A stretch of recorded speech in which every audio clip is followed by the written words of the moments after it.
اور دوست ممالک بھی ناراض ہو گئے، اسٹریٹجک پارٹنر بھی ناراض ہو گئے، عالمی پلیئرز بھی ناراض ہو گئے۔ عمران خان کو گئے ہوئے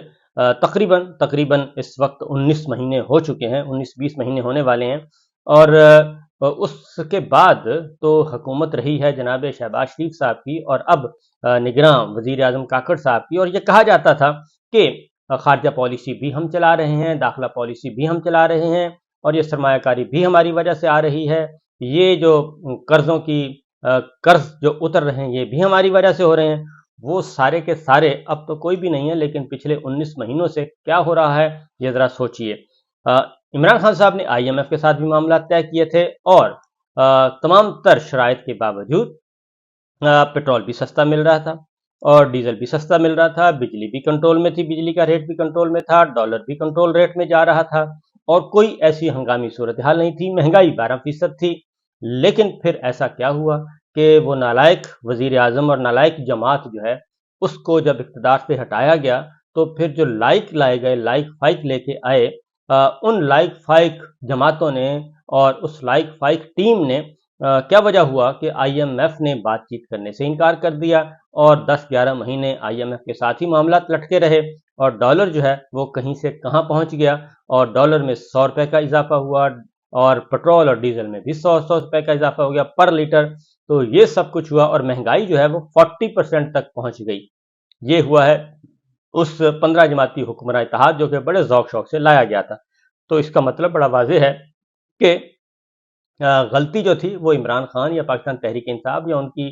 حکومت میں نہیں تھی، بلکہ غلطی تھی کہ صرف ایک ان کو ڈی سٹیبل کرنا تھا اور ان کو فارغ کرنا تھا۔ ایک سازشوں کا تانا بانا بنا گیا، اور سازشوں کے تانے بانے میں صرف ایک چیز تھی، اور وہ چیز یہ تھی کہ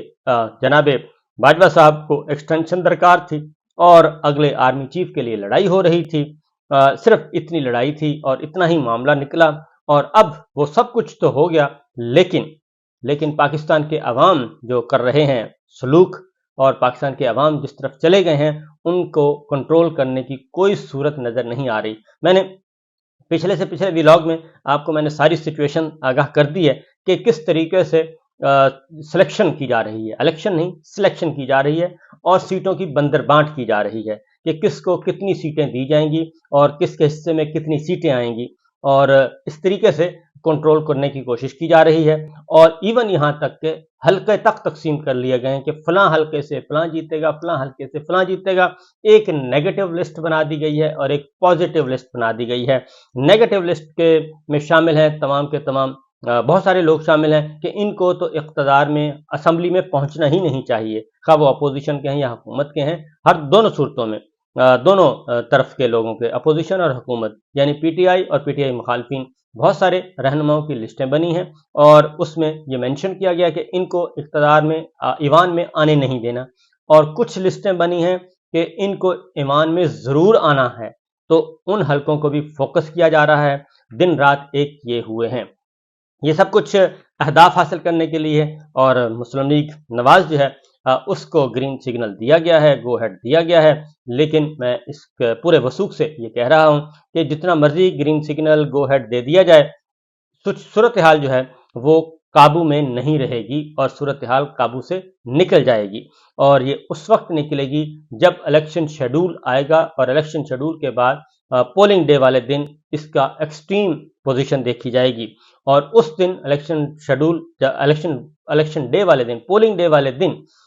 جو عوام نے، پاکستان کے عوام نے جو کرنا ہے وہ میرا خیال ہے کہ پوری دنیا دیکھے گی، اور اس دن کو مینج کرنے کے لیے اب ایک نئی اسٹریٹجی تیار کی جا رہی ہے، نئی حکمت عملی ترتیب دی جا رہی ہے، اور کس طریقے سے یہ سارے معاملات کرنے ہیں۔ اب ہو یہ رہا ہے کہ جس کے پاس کوئی 500 ووٹ ہے، کسی کے پاس 400 ووٹ ہے، کسی کے پاس 200 ووٹ ہے، کوئی گلی کا عہدیدار ہے، کوئی محلے کا عہدیدار ہے، اور جو تھوڑا بہت بھی متحرک تھا پاکستان تحریک انصاف کا، اب ان لوگوں کو مینج کیا جا رہا ہے، ان لوگوں سے پریس کانفرنسیں اور پریس ریلیز جاری کروائے جا رہے ہیں کہ ہم نے PTI چھوڑ دی، ہم نے نون لیگ جوائن کر لی، ہم نے فلاں امیدوار کی حمایت کا اعلان کر دیا، ہم نے فلاں امیدوار کی حمایت کا اعلان کر دیا۔ اس طریقے سے یہ سب کچھ کیا جا رہا ہے، جبکہ اگلی بات جو ہے، مسلم لیگ نواز کا جو خیال تھا کہ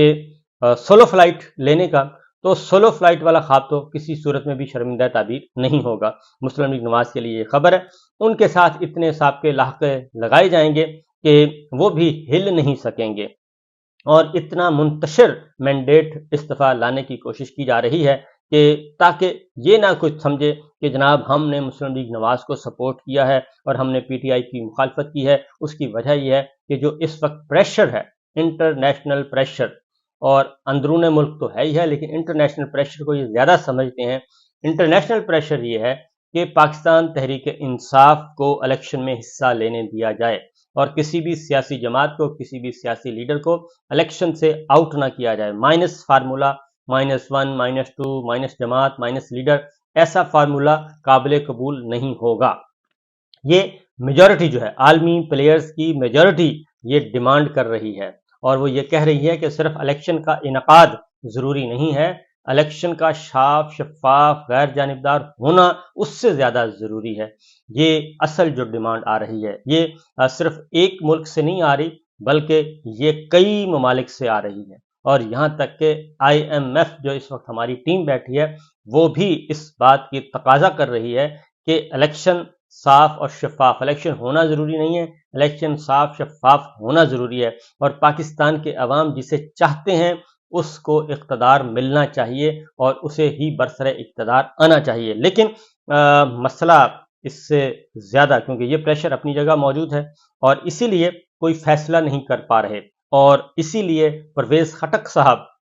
میدان میں آ رہے ہیں، اور انہوں نے کہا ہے کہ میں سپریم کورٹ میں جاؤں گا اور الیکشن کو ڈیلے کرواؤں گا۔ الیکشن ڈیلے کروانے کے لیے انہوں نے کہا کہ میں جاؤں گا اور سپریم کورٹ سے رجوع کروں گا۔ اسی طریقے سے کچھ اور بھی آ سکتے ہیں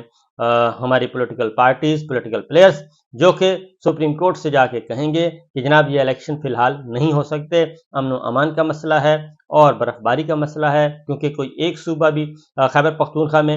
یہ معاملہ تو اپنی جگہ پہ موجود ہے کہ وہ برف باری کا زمانہ ہے اور ٹرانسپورٹ اس میں نہیں ہو سکتی، تو یہ ویلڈ پوائنٹ ان کا ہے۔ اب اس بنیاد پہ انہوں نے جانا ہے، اب دیکھنا ہے کہ سپریم کورٹ آف پاکستان جو ہے وہ کیا فیصلہ فرمائے گی۔ یہ معاملہ دوبارہ سپریم کورٹ جاتا ہوا نظر آ رہا ہے، کیونکہ الیکشن کے مطلوبہ نتائج وہ نہیں آ رہے جو کہ ذاتی خواہش ہے، اور ڈرائنگ روم میں بیٹھ کے جو نتیجہ تیار کیا گیا ہے